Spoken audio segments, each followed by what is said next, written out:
Hello students, how are you. आज हम physics का फर्स्ट चैप्टर आपको बताएंगे। जैसा कि आपको मालूम है, the first chapter of physics is motion. So students, try to understand this video very carefully. I think all the problems and the doubts will be cleared after this video. So we are going to start our first chapter, motion. So students, जैसा कि word suggest करता है, motion means movement. सो आपने अपने चारों तरफ बहुत सारी चीज़ों को देखा होगा। कुछ चीज़ें आपको चलती हुई दिखाई पड़ती हैं, कुछ चीज़ें आपको रेस्ट पे मालूम पड़ती हैं। ये आपका व्यू है, but physics takes it in another way. So first of all, before starting motion, I will tell you some technical words which will help you to understand what is motion. So, a normal definition is this: a body is said to be in motion when its position changes continuously with respect to a stationary object taken as a reference point. I'm repeating, a body is said to be in motion when its position changes continuously with respect to a stationary object taken as a reference point.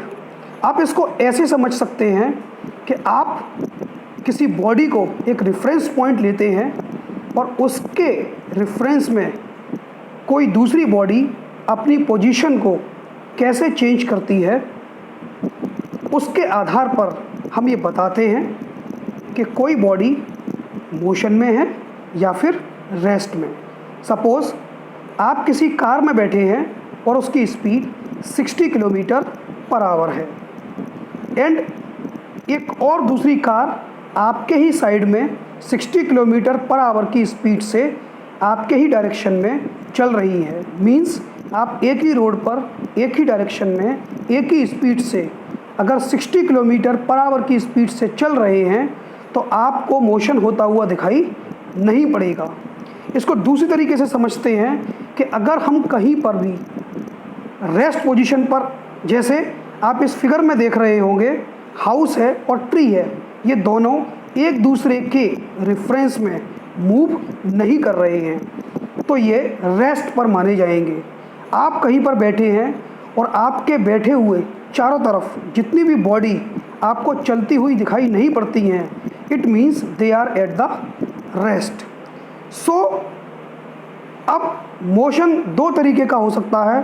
कुछ चीज़ें बहुत तेज़ी से चलती हुई दिखाई पड़ सकती हैं और कुछ चीज़ें बहुत धीमे धीमे चलती हुई दिखाई पड़ सकती हैं।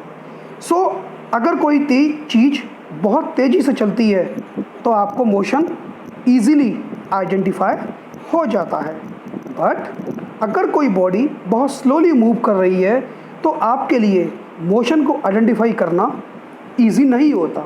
जैसे प्लांट्स ग्रो करते हैं, they are in motion, but you are not able to identify the motion in plants, but the movement in plants is going on in each and every second. आपके चारों तरफ आपने क्लॉक देखी होगी, आपको second की सुई बहुत तेज़ी से चलती हुई दिखाई पड़ती है, मिनट की सुई भी दिखाई पड़ती है, बट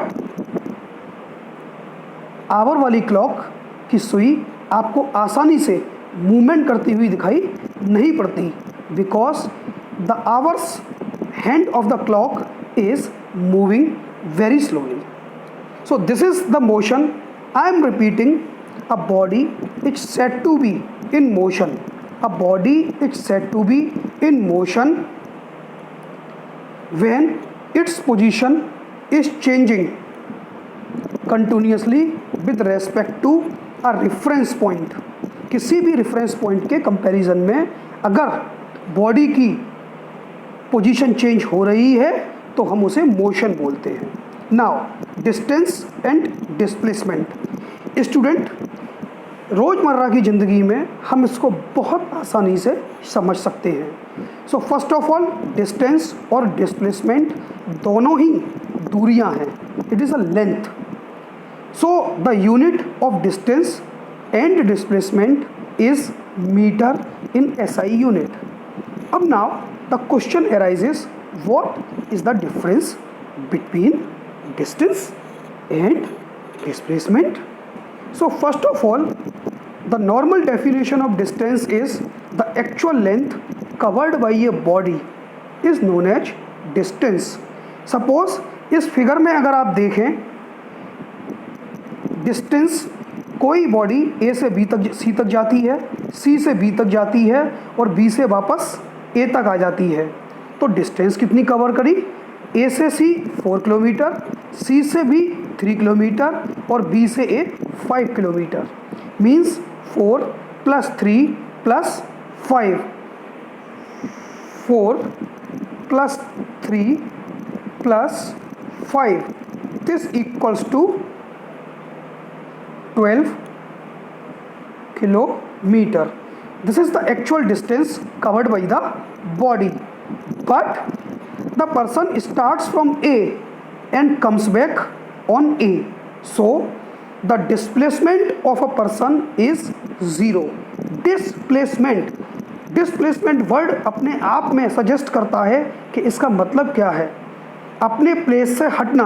तो आपने देखा था कि ए से जो बॉडी चली थी वो अपने प्लेस से कुछ देर के लिए तो चली, लेकिन वापस अपने ही प्लेस पर आ गई। So displacement is 0। मैं आपको और बहुत सारे अलग अलग एग्जाम्पल्स की मदद से भी इसको समझाता हूँ। You are seeing this figure, A and B, there are two teams. A also want to go to this point and B also, but you are watching the difference between A and B is 10 kilometer. So A to this point the distance is different and B to this point the distance is different. So displacement and distance are two different things. Distance, I am repeating, the actual length covered by a body is known as distance, and the difference between initial position and final position of a body is known as displacement. The difference between initial position and final position along with direction is known as displacement. आप इसे ऐसे भी समझ सकते हैं, 5 kilometre अगर मैं लिखता हूँ तो ये डिस्टेंस है, and when ever I right 5 kilometre east, it means this is a displacement. Displacement is a scalar quantity and displacement is a vector quantity. Displacement scalar quantity क्यों है और डिस्प्लेसमेंट वेक्टर क्वांटिटी क्यों है? जैसा कि आप यहाँ देख रहे हैं, डिस्टेंस जिसके अंदर सिर्फ मैग्नीट्यूड होता है, जैसे 4 किलोमीटर, उसको हम बोलते हैं स्केलर क्वांटिटी, और जिसके अंदर मैग्नीट्यूड और डायरेक्शन दोनों होती हैं उसे हम बोलते हैं वेक्टर क्वांटिटी, जैसे डिस्प्लेसमेंट. जैसे 10 kilometre, this is only distance, but 10 kilometre north, it is displacement. See another example, a person want to go from A to B, A to C, C to B. This is the example. So I am just taking, a person goes first of all from A to C and then C to B. His actual length covered is 4 plus 3. 4 plus 3 equals to 7. This is the distance covered by.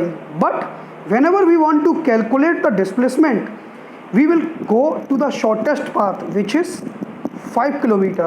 This is the shortest path. Similarly, we can see in circular path, a person start from A and comes back on A. A person start from A and comes back on A. The distance covered is 2 pi r equal to the circumference. but the displacement is 0. I think all the fundamental will clear about distance and displacement. Suppose आप जहाँ रहते हैं, आप कहीं पर भी जाएं, पूरे शहर में घूम के आएँ और वापस घर पर आ जाएं, तो आपका डिस्प्लेसमेंट 0 होगा. बट डिस्टेंस जहाँ जहाँ जितने जितने मीटर या किलोमीटर आप गए होंगे वो आपका डिस्टेंस कवर्ड होगा. सारी डिस्टेंस आपको ऐड करनी होगी तभी आपको डिस्टेंस मिलेगी. Here is another sample problem. First, a man travels a distance of 1.5 kilometer east, 2 meter towards south and finally 4 meter towards east. So just they want to know what is the distance covered. We will see in this figure. First of all, the distance covered is 1.5 plus 2 plus 4.5 equals to 8 meter. But wherever we will calculate the displacement, there is another way. We have to see, first of all, A to B is 1.5 meter, then he moved B to C, then he moved C to D. But the actual displacement is A to D, which will be calculated. We will measure by a scale and we will find out this 6.3 meter. So I think you will understand distance and displacement. In next chapter students we will go for next uniform motion and non-uniform motion. Subscribe the channel Prem Public School and watch the video carefully. If you have any problem, then contact on my personal number. Note down my personal number 9759226664. I repeat 9759226664. Thank you very much. अब play start recording चालू हो गई.